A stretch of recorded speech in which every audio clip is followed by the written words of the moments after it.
there's a lot of uproar over Project 2025, and that's a good thing, or at least an improved thing. Project 2025 is what might happen in the future. But what about the stuff that's already in motion that's related to Project 2025 and just as bad?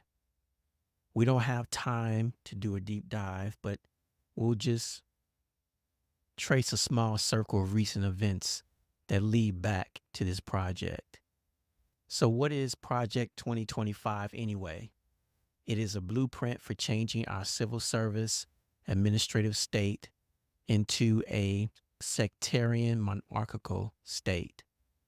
We'll go from having a president and executive branch that is subject to democratic norms within a system of checks and balances to a king with absolute authority, no checks, no balances, almost complete immunity, and subject only to the 6-member sectarian majority on the Supreme Court.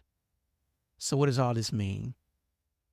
Looking at the table of contents of the project, we see many executive branch agencies and regulatory bodies, which are comprised mostly of career civil servants who keep the gears of the federal government moving.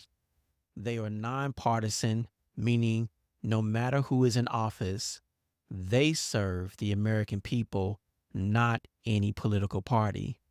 The federal government is vast because we are a very large country. So it benefits society that there are career professionals with years and even decades of experience and institutional memory to help solve problems and implement policy. Many of the larger agencies or departments are led by political appointees. That is, those who are chosen by the president and sometimes require confirmation by the Senate, and they serve at the pleasure of the president, meaning they can be fired or removed for political reasons. Most civil servants cannot be fired by the president or by the head of agency for blatantly political reasons. One thing that Project 2025 proposes is to greatly expand the number of positions which are political appointees, which makes it far easier for a president to hire and fire in these agencies for any reason or no reason. That might sound good to some, but over time, institutional memory will be eroded or non-existent. Incentives to please rather than to tell the truth will exponentially increase, and very technical and specialized knowledge regarding a vast array of areas will no longer exist in the government. It will be extremely destabilizing and will severely weaken the powers of the federal government. And that's the real goal of Project 2025: weaken, destabilize, and undermine the federal government so that corporations, state governments, and religious institutions are more powerful, knowledgeable, and nimble. Regulation, oversight, research, measurement, and communication, all very vital roles performed by government, will become impossible or utterly untrustworthy. The proposal includes the elimination of certain federal agencies like the Department of Education. Why would abolishing this department be a priority? We'll come back to that. So we've talked about the administrative state and why the civil service is so important. Remember, administrative state and abolishing the Department of Education. We're going to pick up speed a little, so hold on. So where did this come from? The Heritage Foundation is spearheading this effort. They've submitted plans like these since 1980 and the election of Ronald Reagan. They had some successes within conservative administrations to make detrimental changes to how the federal government functions. Deregulation in various industries is an example, but they've not tried anything on the scale of Project 2025. They've been advocating for a diminished federal government, voter suppression, more powerful and unaccountable law enforcement policies, unlimited money in campaigns, and various forms of Christian nationalism for a long time. They do not believe in separation of church and state. They advocate, along with groups like the Becket Fund and First Liberty, for state support of religious institutions and religious ministries. Just to be clear, they want taxpayer dollars to fund religious schools and religious institutions and even some forms of religious ministry directly. This includes support for vouchers and charter schools, policies which are simply vehicles for dismantling public education and sending taxpayer dollars directly to religious schools, colleges, and universities. They've been around for a long time, which made them the natural choice to convene all these conservative organizations to support Project 2025. It takes a lot of money to fund these efforts. One of their donors is an organization called the 85 Fund, controlled by a man named Leonard Leo. He also happens to lead an organization listed as a member of the Project 2025 advisory board called Tenio. Tenio means eye grab, eye control. Their goal is for Tenio to do for the rest of society what the Federalist Society did to the Supreme Court. But who is Leonard Leo? Well, he was called Moneybags in school and has been a very effective fundraiser, organizer, networker, and advocate for sectarian causes for many decades. He's raised at least $500 million in that time. But a conservative billionaire recently gave Leo control of over $1.2 billion with a B dollars to pump into conservative causes like Project 2025. A longtime board member and leader of the Federalist Society, he led in selecting all the judicial appointments during the Trump administration, which now comprises over 28% of the federal courts. Leo is considered most responsible for the 6-member sectarian Catholic majority on the Supreme Court. He is very good friends with Clarence Thomas and Samuel Alito. In a new book covering the court ruling on Roe, Leo says he believes Chief Justice Roberts timed the release of a ruling on a Catholic holiday in honor of his deceased daughter. So what happened recently on the Supreme Court that has anything to do with Project 2025? Well, everything. Remember, we talked about the administrative state. Let's give a simple definition courtesy of Wikipedia. Administrative state is a term used to describe the power that some government agencies have to write, judge, and enforce their own laws. There had been an ongoing argument over whether federal agencies can interpret laws related to their areas of oversight. And the Supreme Court just ended that argument in favor of industry and corporations. How did they do so? You may have missed it because the Supreme Court term ended in the midst of two great big stories: the presidential Trump immunity case and President Joe Biden's debate performance. A few very, very important cases related to federal agencies and the administrative state we've been talking about were decided in landmark cases. The Supreme Court overturned the 1984 Chevron versus Natural Resources Defense Council ruling, which held that federal courts should generally defer to an agency, a federal agency or department's interpretation of laws where congressional intent is unclear. The Supreme Court removes that discretionary ability and hands more power to the courts and more opportunities for industry, corporations, and others to overturn regulations they don't like. The cases were Lopper Bright Enterprises versus Raimondo and the aptly named Relentless versus Department of Commerce. They also ruled in another case, Corner Post versus Federal Reserve, that changes the window to challenge an action by a federal agency from a 6-year statute of limitations after the decision to when a plaintiff is injured. This means all regulations can be challenged anytime, all the time, every time, because a plaintiff can just be created, another company, when they are incorporated. They at that time will be able to challenge any regulation on the books, no matter how long that regulation has been in place or how effective it's been. This destabilizes federal regulation because anytime a company is started, they can immediately challenge the regulation, even if that regulation has been industry standard for decades. The Supreme Court ruled that the Security and Exchange Commission must convene juries during in-house proceedings before imposing fines in security fraud cases.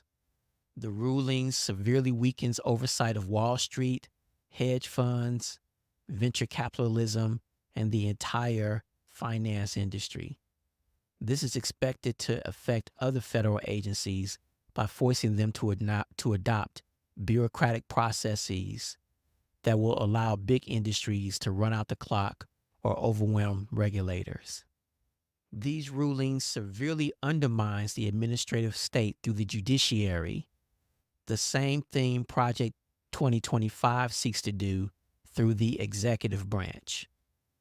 These rulings have already happened. The world is already different. We just don't feel it yet.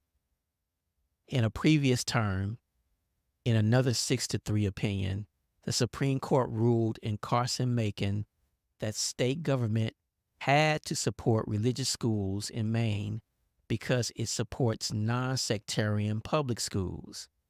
In that ruling, Chief Justice Roberts essentially says that the Establishment Clause of the U.S. Constitution is itself unconstitutional if it interferes with free exercise of religion. If the Department of Education is abolished, as Project 2025 aims to do, oversight of civil rights compliance, that includes non-discrimination on the basis of race and religion, to federally funded education programs, and requirements for equal access for students with disabilities will be hampered. It will be much easier to funnel federal education dollars to religious schools who will be under no requirement to comply with federal laws related to civil rights or the American with Disabilities Act. Project 2025's manifesto, advocating for the elimination of the U.S. Department of Education, says the new administration must take immediate steps to rescind the new requirements and lessen the federal restrictions on charter schools. Keep in mind that charter schools and voucher programs were just vehicles to use for federal dollars to be able to be sent directly to religious schools.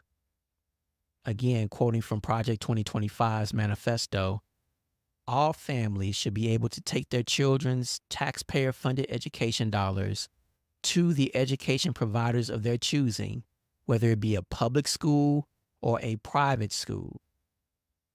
And a private school usually means a religious school, whether that is Orthodox Catholic school or an Orthodox Jewish school. Quoting again from Project 2025, a portion of a child's federal education spending should be deposited in a private spending account that parents can use to pay for private school tuition. Again, continuing to quote, protect faith-based institutions by prohibiting accreditation agencies from requiring standards and criteria that undermine the religious beliefs of or require policies of conduct that conflict with the religious mission or religious beliefs of the institution, and intruding on the governance of colleges and universities controlled by a religious organization. So one thing to keep in mind, as the system was originally intended, religious schools are free from many federal regulations because they are private and privately funded.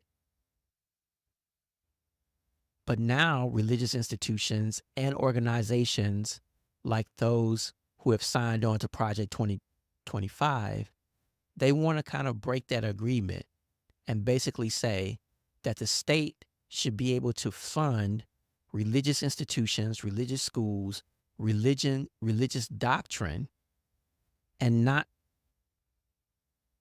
be beholden to having to comply with federal laws related to discrimination or any other thing. So we've tracked just one of many of the winding, crooked roads that connect long-standing sectarian conservative efforts from already realized to future planning. Since the Supreme Court ruled that federal agencies have to convene internal juries to levy fines against industries, Project 2025 will allow a conservative president to appoint more political appointees to serve on those juries and rule in favor of donors and corporate interest. Since the Supreme Court ruled that any regulation can be challenged at any time, regardless of its effectiveness or how long it's been in place, Project 2025 ensures that the president can make sure agencies only pass regulations which will not be challenged and further disincentivize any oversight by federal agencies. Since the Supreme Court has ruled that restrictions on state funds for religious schools are essentially unconstitutional, Project 2025 can eliminate or massively change federal education policy to directly fund private religious schools, allowing them to also discriminate on the basis of religious belief.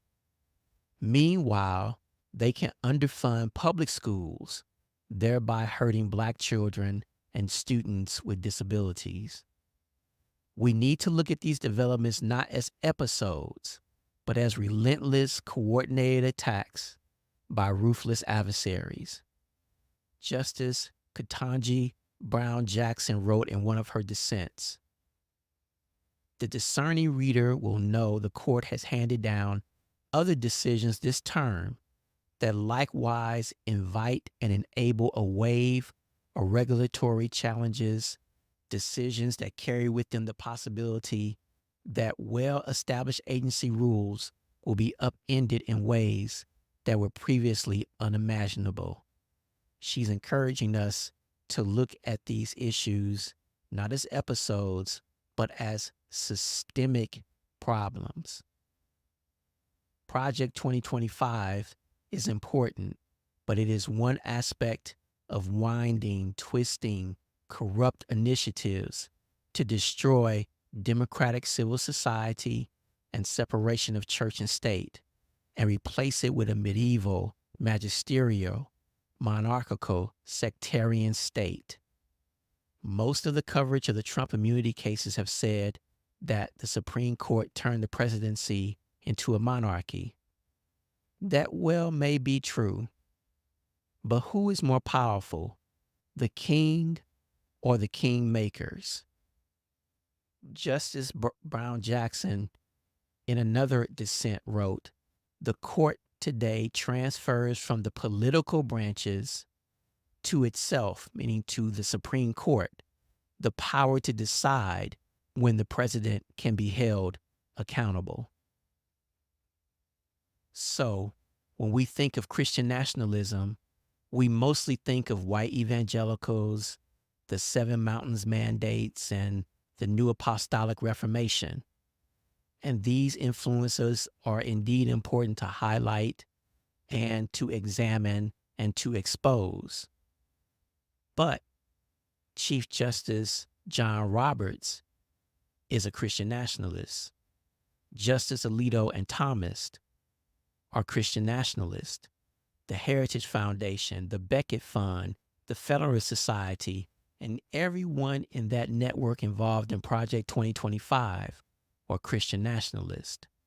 And Leonard Leo, whose Donors Trust organization controls $1.2 billion in assets, is a Christian nationalist.